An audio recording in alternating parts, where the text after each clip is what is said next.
అందరికీ నమస్కారం అండి. నా పేరు అల్లాబకాష్. తెలుగువారిని అవమానించే విధంగా, తెలుగువారిని తక్కువ చేసి మాట్లాడినటువంటి నటి కస్తూరిని ఈరోజు పోలీసులు అరెస్ట్ చేయడం జరిగింది. ఈ కస్తూరి 70 సినిమాలకు పైగా యాక్ట్ చేసింది. ప్రస్తుతం స్టార్ మాలో ఇంటింటి గృహలక్ష్మి అని చెప్పేసి ఒక సీరియల్లో తెలుగువారికి చాలా ఇష్టమైన సీరియల్ అనమాట. అందులో లీడ్ రోల్ చేస్తుందన్నమాట. ఈమె తెలుగువారి గురించి చాలా అవమానకరంగా మాట్లాడింది. అసలు ఏం మాట్లాడింది? తెలుగువారి గురించి మన స్థాయిని తక్కువ చేసి కించపరిచే విధంగా ఏం మాట్లాడింది అని కనుక మనం చూసుకుంటే, రీసెంట్గా తమిళనాడులో బ్రాహ్మణ సంఘాల సమ్మేళనం అని ఒక సభ జరిగింది. ఆ సభలో ఈ కస్తూరి తెలుగు వాళ్ళు 300 సంవత్సరాల క్రితము తమిళనాడులో ఉన్నటువంటి రాజులకు వాళ్ళ రాణులకు సేవ చేయడానికి, పని చేయడానికి ఇక్కడికి వలస వచ్చి వాళ్ళ ఆస్తుల్ని కొట్టేసి ఇక్కడే స్థిరపడిపోయి ఇప్పుడు ప్రస్తుతం మేమే తమిళులము అని చెప్పేసి తిరుక్కుంటున్నారు. ఈ తెలుగు వాళ్ళే ఇక్కడ దాదాపుగా ఆ క్యాబినెట్లో 5 మందికి పైగా మంత్రులు ఉన్నారు. అలాంటి వలస వచ్చి పని చేయడానికి వచ్చినటువంటి తెలుగు వాళ్ళే తమిళులు అయినప్పుడు ఇక్కడే పుట్టి ఇక్కడే పెరిగినటువంటి ఈ బ్రాహ్మణులు మాత్రం తమిళులు కాదా అని చెప్పేసి తాను ఇలా వాక్యాలు చేసిందనమాట. సో ఇందులో తప్పేముంది అని కనుక మనం చూసుకుంటే, తెలుగు వాళ్ళు పని కోసం వచ్చారు. పని కోసం వచ్చి ఇక్కడే వాళ్ళ ఆస్తుల్ని కొట్టేసి రాణులకు సేవ చేసుకుంటూ ఇలాగే స్థిరపడిపోయారు అని చెప్పేసి ఎంత పెద్ద మాట అనమాట అది. సో మరి బ్రాహ్మణుల విషయంలో ఆ సభలో ఎందుకు చెప్పింది అని కనుక మనం చూసుకుంటే, తమిళనాడులో రాజకీయాలు, ద్రావిడ రాజకీయాలు అని ఎక్కువగా ఉంటాయన్నమాట. అంటే బీజేపీ ఏతర పార్టీకి సంబంధించి ఎక్కువగా రాజకీయాలు జరుగుతూ ఉంటాయన్నమాట. అక్కడ హిందుత్వం కానీ ఇలాంటి రాజకీయాలు జరగవు. ఎక్కువగా అధికారంలో ఉండే పార్టీ కానీ, ప్రతిపక్షంలో ఉండే పార్టీలు కానీ ఎక్కువగా ద్రావిడకు సంబంధించినటువంటి రాజకీయాలు జరుగుతూ ఉంటాయి.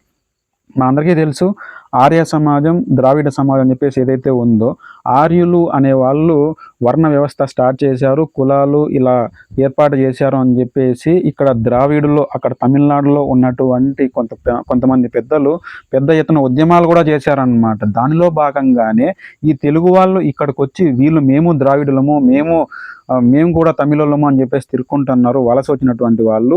ఈ బ్రాహ్మణులు మాత్రం ఒకే పెళ్లి చేసుకోండి, పరాయి స్త్రీని చూడకండి, ఆశలు కొట్టేయకండి, ఇలాంటి నీతి మాటలు చెప్పే ఈ బ్రాహ్మణులు మాత్రం తమిళులు కాదా, ఎందుకని క్యాబినెట్లో వీళ్ళకు ఎలాంటి ఎక్కువగా సీట్లు ఇవ్వలేదు అని చెప్పేసి ఈ విధంగా తను అనుచిత వ్యాఖ్యలు చేసిందనమాట.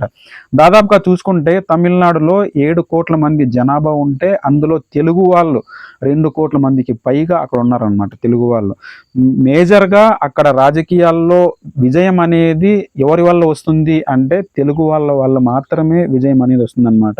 ఇలాంటి వ్యాఖ్యలు చేసిన తర్వాత నేను ఏ తప్పు చేయలేదు, తప్పుగా ఏది మాట్లాడలేదు అని చెప్పేసి ఆ కస్తూరి మళ్ళీ సరిదిద్దుకోవడానికి ట్రై చేసినప్పటికీ కూడా చాలామంది బేసిక్గా అక్కడ ఆ లోకల్గా ఉన్నటువంటి ఆ బీజేపీ పార్టీ అధ్యక్షుడు, తమిళనాడు బీజేపీ పార్టీ అధ్యక్షుడు కూడా ఈ నటి కస్తూరి చేసినటువంటి వ్యాఖ్యలు వెనక్కి తీసుకోవాలి, మేము దీన్ని ఖండిస్తున్నాము అని చెప్పేసి వాళ్ళే చెప్పడం జరిగిందనమాట. దాని మీద 4 దాకా కేసులు పెట్టడం జరిగింది.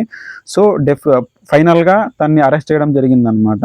తెలుగు వాళ్ళ జోలికి వచ్చారు కాబట్టి, తెలుగు వాళ్ళని తక్కువ చేసి మాట్లాడారు కాబట్టి ఈ వీడియో చేయాలనే ఉద్దేశంతో నేను ఈ వీడియో చేశానన్నమాట. సో ఆ నటి కస్తూరి ఇప్పుడు కస్టడీలో ఉంది. తన రిమాండ్ కూడా విధించారనమాట. కఠిన శిక్షలు పడే విధంగా కూడా ఖచ్చితంగా ప్రభుత్వం అనేది చర్యలు తీసుకుంటుందని చెప్పేసి ఆశిస్తున్నాను. ఈ వీడియో కనుక మీకు నచ్చినట్లయితే ఈ వీడియోని లైక్ చేయండి.